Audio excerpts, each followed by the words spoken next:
매일 성경 묵상을 돕는 해설 가이드입니다. 안녕하세요. 묵상 코치입니다.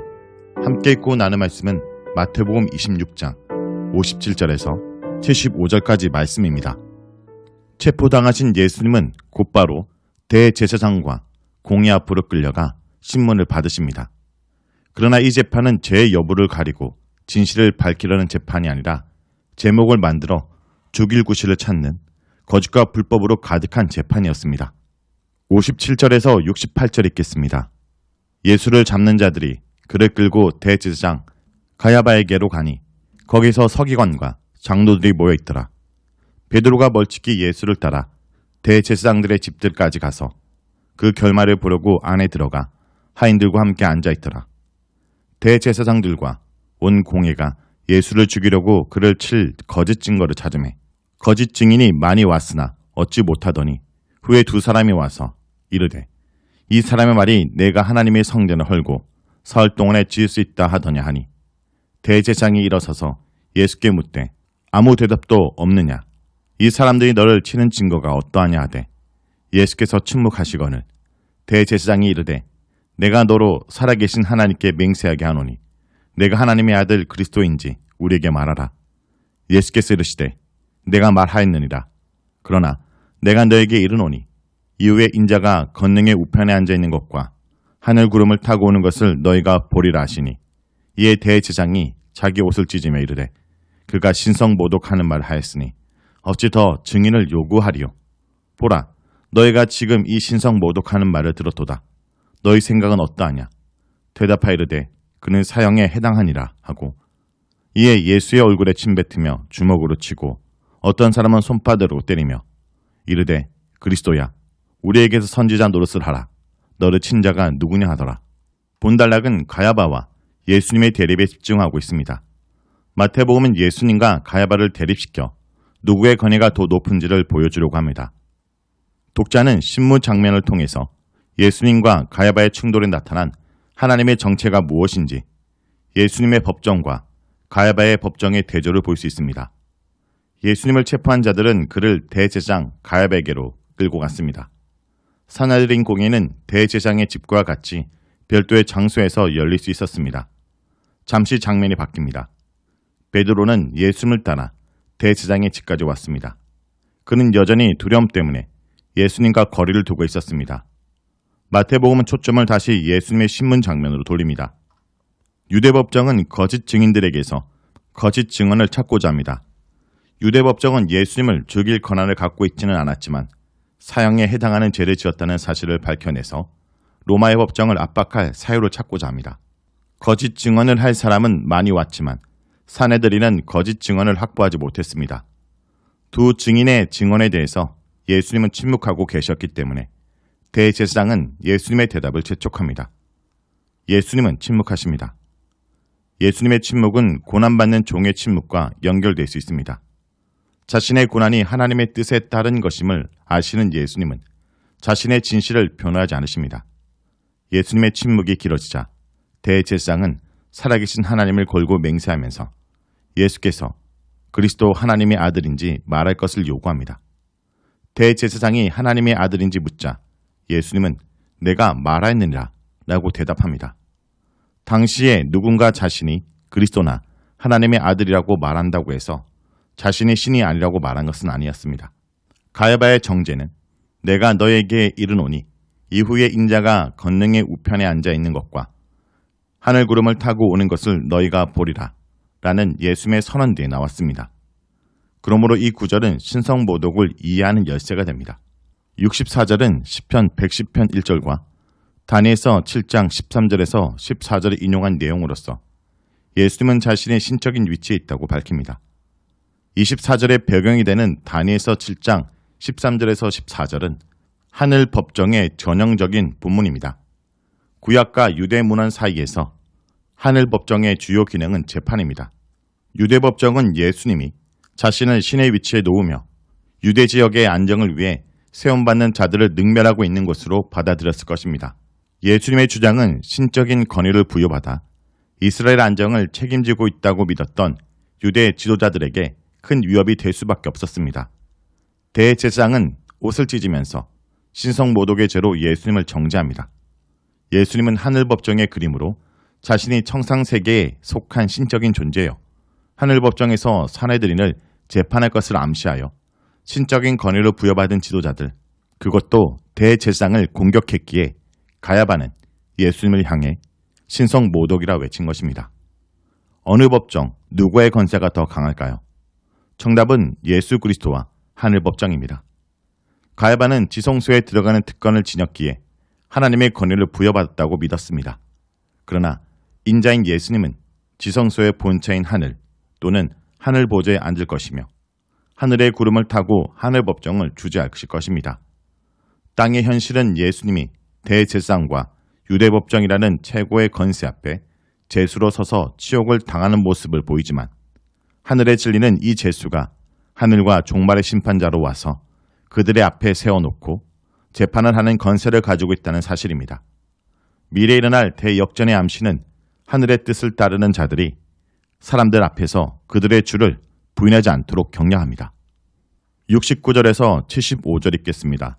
베드로가 바깥들에 앉더니 한 요종이 나와 이르되 너도 갈릴리 사람 예수와 함께 있었도다 하거늘 베드로가 모든 사람 앞에서 부인하여 이르되 나는 내가 무슨 말을 하는지 알지 못하겠노라 하며 안문까지 나아가니 다른 요종의 글을 보고 거기에 있는 사람들에게 말하되 이 사람은 나사렛 예수와 함께 있었도다 하며 베드로가 맹세하고 또 부인하여 이르되 나는 그 사람을 알지 못하노라 하더라. 조금 후에 곁에 섰던 사람들이 나와 베드로에게 이르되 너도 진실로 그 도당이라 내 말소리가 너를 표명한다거늘 그가 저주하며 맹세하여 이르되 나는 그 사람을 알지 못하노라 하니 곧 닭이 울더라. 이에 베드로가 예수의 말씀에 닭 울기 전에 내가 3번 나를 부인하리라 하심이 생각나서 밖에 나가서 심히 통곡하니라. 유대법정에서 재판 중에 베드로는 대제사장의 바깥들에 앉아 있었습니다. 한 요정이 베드로 앞에 나와 그의 얼굴을 보고는 예수님의 일행인 것을 알아챕니다. 예수님께서 신문을 받는 중이고 그 강도가 세지면서 베드로의 마음에 두려움이 심해졌을 것입니다. 베드로는 자신이 예수님과 어떤 관계도 없다는 것을 강조하려고 여자가 무슨 말을 하는지 모르겠다고 합니다. 베드로는 앞문으로 갑니다. 이는 자리를 떠나 도망하려는 의도입니다. 그러자 이번에는 다른 요종이 베드로를 가리켜 나사렛 예수와 함께 있던 자라고 합니다. 그러자 베드로는 맹세하면서 예수님을 부정합니다. 예수님의 이름을 언급하지 않고 그 사람이라고 말합니다. 잠시 뒤에 옆에 서 있던 사람이 베드로의 갈릴리 지방 억양을 듣고는 예수와 함께 있던 자가 틀림없다 말합니다. 베드로는 예수님을 저주하면서 그 사람을 알지 못한다고 맹세합니다. 그때 닭이 울자 베드로는 닭이 울기 전에 3번 부인할 것이라고 예언하신 예수님의 말씀을 기억했습니다. 베드로는 비통하게 울었습니다. 마음이 찢겼습니다. 베드로의 몰락은 그가 연약한 인간임을 드러냅니다. 베드로는 누구보다 예수님의 계시에 가장 근접했고 예수님을 살아계신 하나님의 아들이라고 고백했던 사람입니다.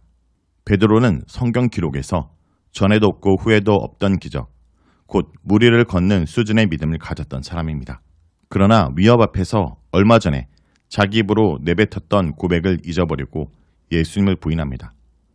마태복음은 다른 복음서 저자들과 마찬가지로 베드로를 최고의 제자로 묘사하지만 동시에 연약한 인간임을 가감없이 드러냅니다. 베드로의 모습은 우리로 하여금 인간의 연약함을 볼 수 있도록 만듭니다. 아무리 최고의 수준의 훈련을 받은 신앙인이라 하더라도 연약한 인간임을 기억해야 합니다. 베드로가 닭이 3번 울고 나서 통곡한 모습은 연약한 인간이 하나님 앞에서 느끼는 사실적이고 진솔한 상태입니다. 오만은 타락의 지름길입니다. 예수님의 뜻대로 사는 것에서 오는 장벽을 무서워하면서도 끊임없이 실제 모습을 감추며 강한 척하는 사람은 일시적인 존경과 관심을 얻을 수는 있겠으나 무너질 때는 한순간입니다. 신앙의 영웅으로 태어나는 사람은 없습니다. 우리는 베드로의 배신과 부인과 통곡을 통해서 지도자를 영웅시하는 일을 조심해야 합니다. 향유 부은 여자에 대한 예수님의 평가에 따르면 복음은 주를 위해 희생하는 사람의 헌신과 함께 전해지고 그 삶이 기억되는 것이지 그 사람의 이름이 우상화되는 것은 아닙니다. 베드로뿐 아니라 구약에 등장하는 위대한 인물들은 연약한 인간들이었습니다. 하나님의 말씀을 전한다고 해서 그 사람이 하나님처럼 되는 것은 아닙니다. 예수님의 일을 한다고 해서 그 사람이 하나님의 아들이 되는 것은 아닙니다. 베드로와 같은 위치에 있는 지도자를 영웅시하지 않을 때 교회도 건강하고 그 지도자도 몰락의 길에서 멀어질 수 있습니다. 사람들을 많이 모았거나 능력 있는 은사를 행하거나 화려한 설교로 청중을 끌고 다닌다고 할지라도 한 방에 무너질 수 있는 연약한 인간임을 본인도 알고 보는 이들도 알아야 합니다. 둘째, 하나님의 긍휼 외에는 베드로의 회복을 설명할 방법은 없습니다. 베드로도 하나님의 긍휼이 없었다면 다시 복음의 사역을 위해 쓰임받을 수 없을 정도로 몰락했습니다. 예수님은 10장 32절에서 33절에 사람들 앞에서 예수님을 부인하거나 시인하면 하늘에서도 그 사람을 부인하거나 시인한다고 경고하셨습니다. 이 말씀에 비추면 베드로는 구원받을 수 없는 사람입니다. 그럼에도 불구하고 사도행전이 보여주는 그림을 보면 하나님의 긍휼로 그는 다시 세움을 받습니다. 하나님은 연약한 인간임을 솔직히 인정하고 통곡하며 하나님을 의지하는 사람을 구원 역사에 쓰십니다. 자, 여기까지가 마태복음 26장 57절에서 75절까지 말씀입니다. 오늘 말씀을 통해 우리는 무엇을 묵상하고 적용해야 할까요? 깨어 기도하지 못할 때 순식간에 넘어지게 됩니다. 사람들이 베드로의 말실을 문제 삼으며 그가 예수님께 속한 사람이라 다그치자 그는 저주하고 맹세하면서 예수님을 3번째 부인합니다. 죽을지언정 주님을 부인하지 않겠다고 했던 큰 소리가 죽어도 주님을 모른다는 큰 소리로 바뀐 것입니다. 예수님과 함께 깨어 기도하지 못하고 3번이나 잠들었기에 한 번도 아니고 3번이나 예수님을 부인하게 된 것입니다. 성도 여러분, 신앙은 자기 힘을 빼는 일입니다. 그래서 예수님의 시험과 위기 앞에서 제자들에게 깨어 기도라고 하신 것입니다. 또한 주를 의지하는 기도 없이 장단과 가시는 금물이라 말씀하십니다. 그러므로 주님 앞에 엎드리는 기도 없는 신앙은 요종의 추궁 앞에서도 무너지는 나약한 믿음을 보일 수밖에 없습니다. 오늘도 우리의 연약함을 주님께 고백하고 우리의 힘이 아닌 주님의 능력을 의지하여 주의 길을 따라 순종하는 주의 백성이 되도록 기도하기 바랍니다.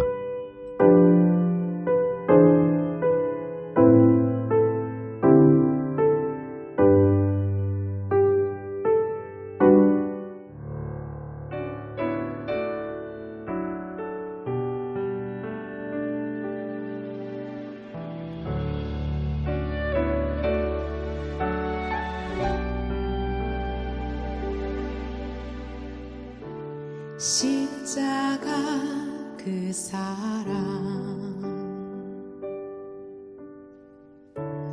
멀리 떠나서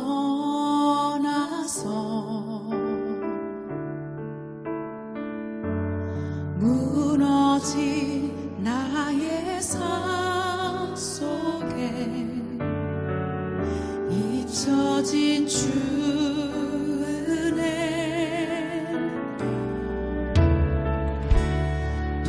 같은 내 마음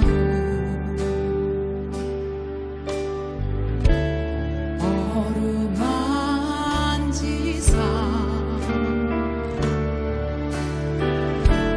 다시 일으켜 세우신 주를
하지 않고